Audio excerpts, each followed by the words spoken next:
பிரித்தானியாவின் லண்டனின் ஹான்வெல் பகுதியில் அமைந்துள்ள ஆல்டோன் பூங்காவில் இடம்பெற்ற ஒரு கோரமான விபத்து சம்பவம் தொடர்பில் தகவல்கள் வெளியாகியுள்ளன.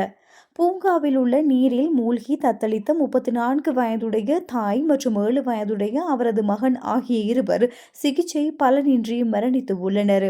கடந்த சனிக்கிழமை மாலை 4:30 மணியளவில் ஆல்டோன் பூங்காவில் உள்ள நீர்நிலையில் இருவர் சிக்கி தவிப்பதாக அவசர கால சேவையினருக்கு தகவல் கிடைத்துள்ளது.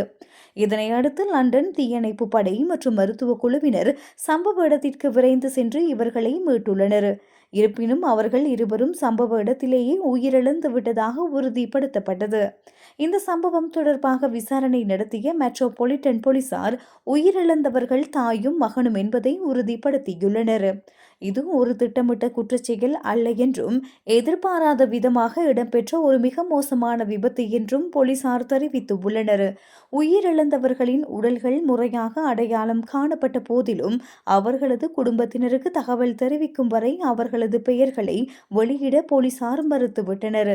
இந்த சம்பவம் குறித்து கருத்து தெரிவித்த போலீஸ் அத்தியட்சகர் பீட் தக்ரே, தாய் மற்றும் அவரது சிறுவயது குழந்தை உயிரிழந்த இந்த சம்பவம் மிகவும் மனவேதனை அளிக்கின்றது. எமது எண்ணங்கள் அவர்களை இழந்து வாடும் உறவினர்களுடனேயே உள்ளது என தெரிவித்துள்ளார்.